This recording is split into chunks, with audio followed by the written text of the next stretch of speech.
Hey, what's up, y'all? Episode 2 of Ask Ferrelli. Let's get right into it. So, this writer is saying, is my long distance relationship toxic? I was going to move in together. So, it says that I need to vent about something that's been on my mind for a while. But first of all, if you have to ask, is something toxic? The answer is always yes, because you know the answer, but you don't want to accept it. So you need me, for really, to tell you. So it's toxic. And it's a long letter, y'all. So y'all get your stuff and cozy on in, pause it, do what you gotta do. So she says, I need to vent about something that's been on my mind for a while. My relationship with my partner has been hard lately, and I'm feeling really stuck. There's just so much that's been happening, and I don't even know where to start. Maybe you can give me some perspective or advice because I'm honestly not sure what to do. Well, you came to the right place because this is Ask Ferrelli. I'm going to present the situation. I'm a 23-year-old female dating a 43-year-old man. Red flag number one. We met online and started dating. Red flag number two. I've gone to the USA several times and I live in Europe. Okay, so you live across the pond and it needs a flight to get there. Okay, you're 23, he's 43. Hmm. Um, Wait, you're 23, he's 43. You met online and started dating. You come to the USA several times from Europe, and this 43-year-old man has a 4-year-old kid. I can't even keep up with the red flags at this point. I don't want to be a mom, but I came to accept the child. Anyhow, we've been dating for almost 2 years, but this was the first time I stayed so long in the United States because it was summer vacations. I'm very poor.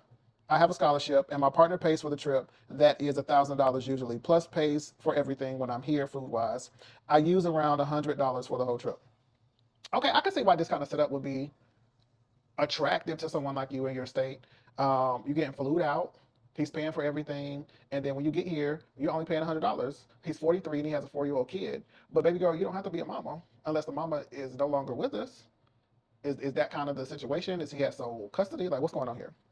So she says, one of the first things I need to let you know is that I've been feeling like whenever I try to open up and share something vulnerable with my partner, he just shuts me down. It's like the moment I say something that makes me feel exposed or that requires emotional engagement, he retreats. I end up feeling more alone when I need support the most. Okay, you already know what's up. Y'all need to start trusting y'all intuition, but keep these letters coming. And it's exhausting because I want to communicate and understand where they're coming from, but instead of talking things through, he shuts down or hits me with those one word answers like, okay. I hate that. If I don't pour my heart out to you and you don't have enough care to handle me with care, you ain't got to worry about me. And you've been dealing with this for 2 years? Baby, them trips must be worth the heartache. Okay, it's painful because I feel like I'm always trying to walk this tightrope, expressing my feelings without sparking a fight. But I'm the only one trying, baby girl. I haven't been in this situation. This is a long letter. Leave. I'm gonna finish reading this because we want to know. All right. So every time we fight, I try to explain my needs, but the conversation quickly flips, and suddenly it's all about his needs. It's like I barely get a moment to feel heard before the spotlight is shifted away from me. What is up with y'all dating these narcissists? And he's gaslighting the out of you. You're talking about what you need, and then he tries to one up you. What is wrong with y'all? How do y'all stay in these things so long? Jesus Christ. Um, and she's saying it's not like he's totally unaware. He's in therapy. He uses the I statements like I feel this or I need that, which would be great if it didn't always seem to circle back to how I'm apparently feeling now. Ooh, this is too close to home. I didn't experience this. Um, it seems like using therapy talk, to get it to be about him. It's suffocating, to be honest. Every attempt I make to express myself ends up making me feel like I'm the one doing something wrong. And even when I'm just trying to be open, he never says sorry or thank you. Maybe this thing got about 7, 8 more long paragraphs. Perfect grammar. Whew, I know this only gonna get worse. What y'all think in the comments? What should she do? Should she leave or should she stay? Is the trips worth it? The all expenses paid trips, is it worth it to put up with this kind of emotional abuse? I don't think so. But I'm not in financial straits. So I felt things going on a really bad direction. He promised to go cherry picking, to the water parks and museums, and then nothing happened. Instead, he bought me $1,000 worth of gifts and then would give them to me every week or so. For someone that doesn't have money, it's an awful lot. And plus, I didn't ask for anything. So now he's trying to use his financial status to get your attention.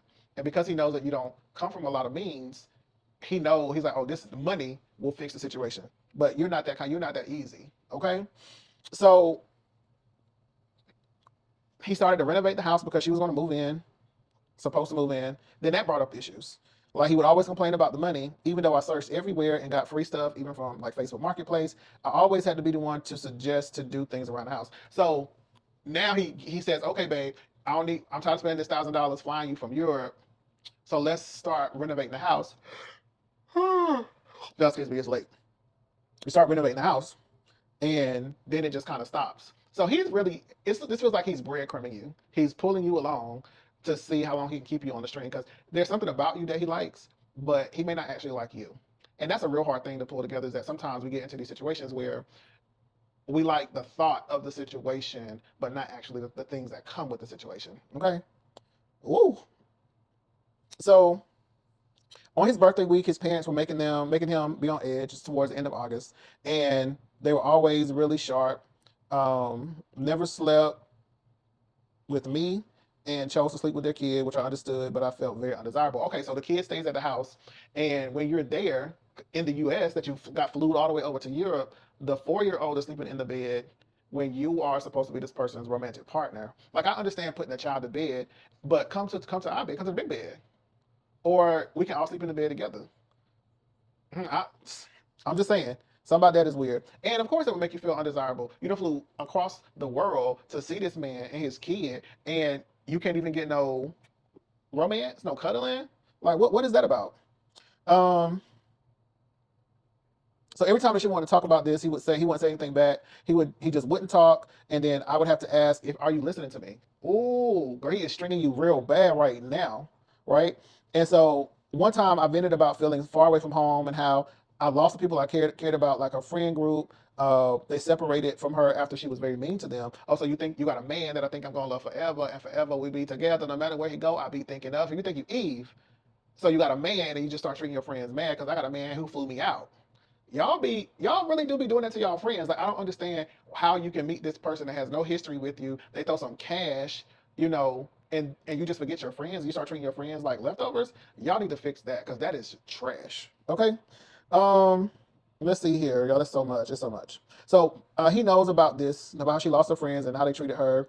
She was saying she cried a lot, and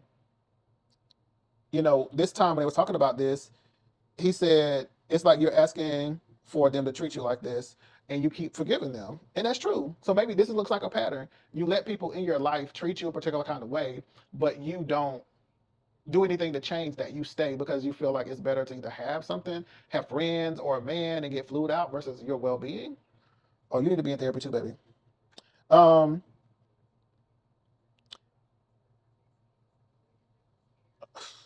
so the boyfriend always knows what she's doing, who she's talking with. She says it feels like she's being monitored. Maybe you are. It's not just a feeling, girl. Your phone is tapped. Okay? And the boyfriend doesn't like her online friends because they're male friends. So this man is trying to alienate you and separate you from the people who actually do care about you. Um, so somebody posted on her IG and said that she was beautiful. And then the 43-year-old, is on there commenting with ugh. And so then she asked him, like, why did you comment this? And he said, it's just annoying. I don't trust your friends. This makes me doubt myself.